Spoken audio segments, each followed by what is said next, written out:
Kolkata house of horrors 22 फरवरी 2017 की वो सुबह कोलकाता के एक अपार्टमेंट कॉम्प्लेक्स के लोगों के लिए बेहद ही डरावनी थी, क्योंकि उस दिन उनकी नींद पुलिस के सायरन्स की आवाज और ढेर सारे धुएं से खुली।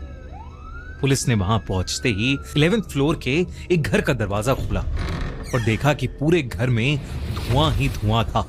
जब उन्होंने उस धुएं का सोर्स ढूंढा तो जो उन्हें दिखा वो देखकर उनकी रूह कांप गई, क्योंकि वो धुआं एक आदमी के जलते हुए शरीर से आ रहा था। उन्होंने जल्दी से उस शरीर पर लगी हुई आग बुझाई। जब चीजें थोड़ी कंट्रोल में आईं, तो उस बिल्डिंग के रेजिडेंट्स ने बताया कि ये लाश और किसी की नहीं बल्कि घर के मालिक पार्था दे की है। पार्था दे कोई और नहीं बल्कि वही था जो हाउस ऑफ हॉरर्स केस में बच गया था। हाउस ऑफ हॉरर्स केस एक ऐसा केस जिसने सिर्फ पूरे कोलकाता का ही नहीं बल्कि पूरे देश का दिल दहला दिया था। जून 11, 2015 को भी कोलकाता के 3 रॉबिन्सन स्ट्रीट के 2nd फ्लोर से बहुत सारा धुआं निकल रहा था। घर के सिक्योरिटी गार्ड ने पुलिस और फायर ब्रिगेड को घबराकर फोन किया। वो जल्दी से वहां पहुंचे और उस घर के दरवाजे को खोलने की कोशिश करने लगे। अंदर से उन्हें किसी के बोलने की आवाज तो आ रही थी, पर फिर भी कोई दरवाजा नहीं खोल रहा था।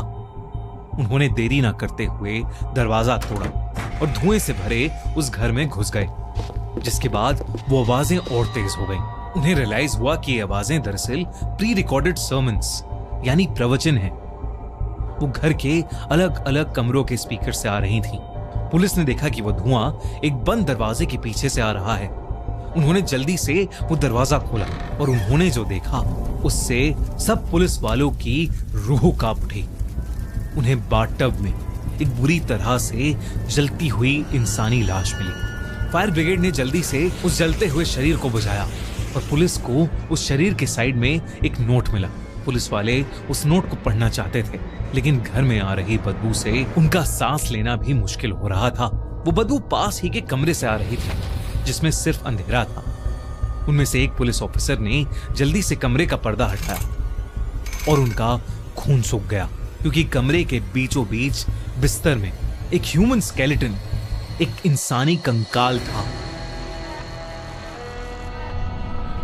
जिसने एक औरत के कपड़े पहने हुए थे। और वहीं बिस्तर के नीचे एक दूसरे के साथ में पड़े हुए 2 और जानवरों के स्केलेटन थे, जिनके साथ सड़े हुए खाने से भरा एक लंच बॉक्स भी था।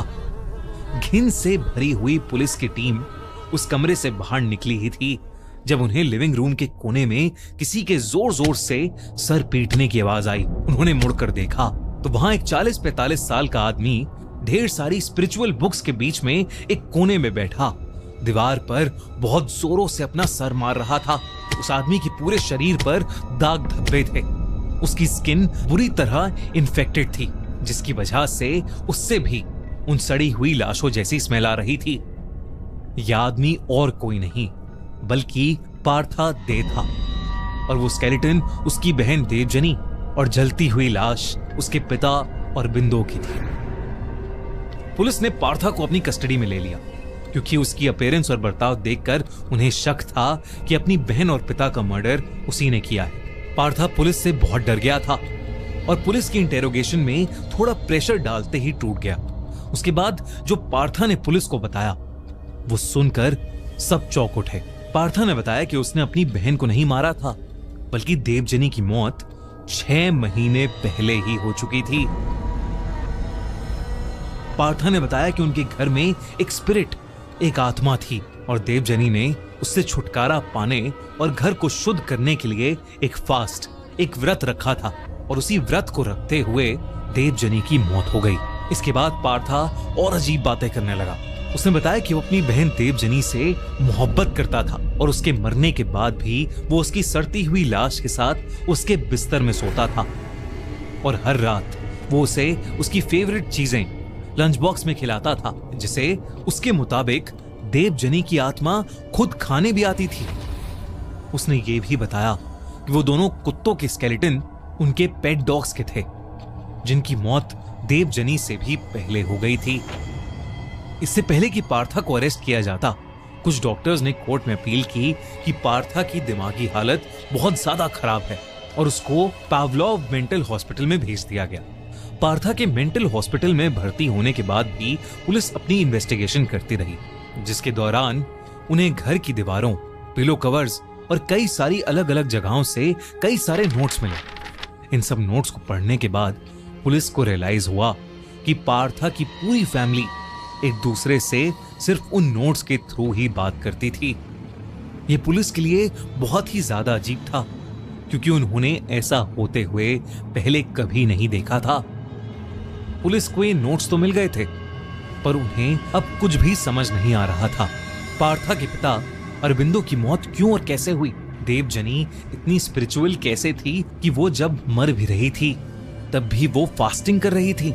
और पार्था क्यों अपनी बहन से इतना प्यार करता था कि वो उसके कंकाल के साथ सोता था? और क्यों वो तीनों एक दूसरे से नोट्स के जरिए ही बात करते थे? लेकिन कई दिनों की तलाशी के बाद पुलिस को 10 किताबें घर के कोने में छुपी हुई मिली, जिससे उस घर की पजल का आखिरी मिसिंग पीस भी मिल गया। वो 10 किताबें दरअसल पार्था की डायरीज थीं, जिसमें उसने अपनी जिंदगी की पूरी स्टोरी लिखी हुई थी।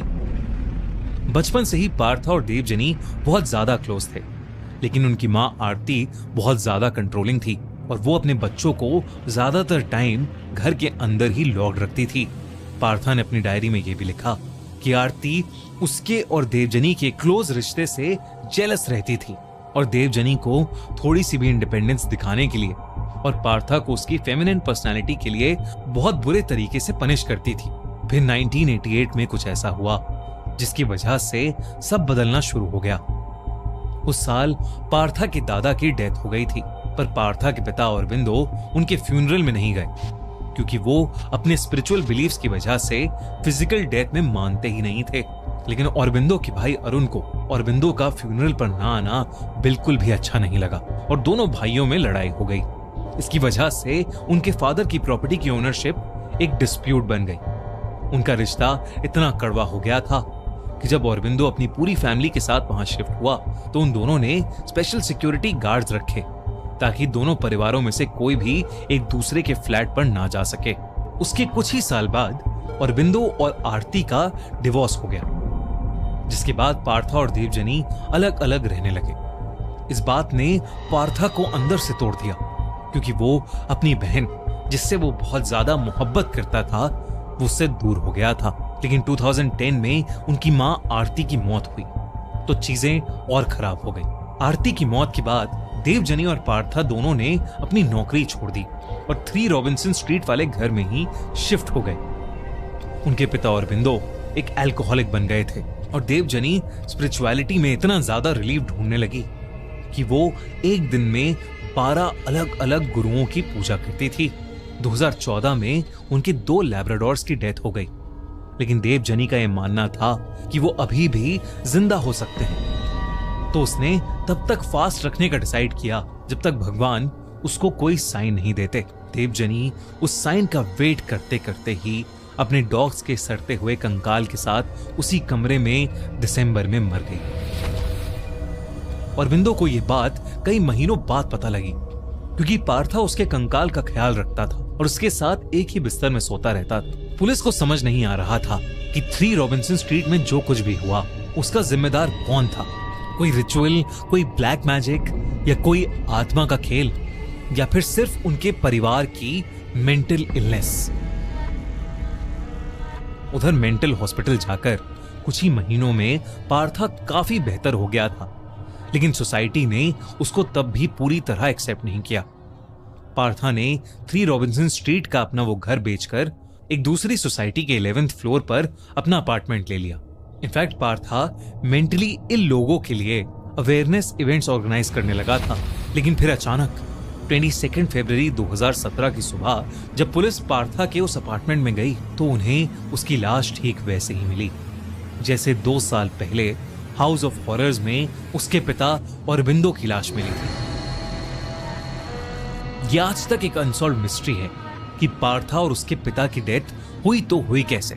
आपको क्या लगता है कि कोलकाता हाउस ऑफ हॉरर्स में एक्चुअली में क्या हो रहा है?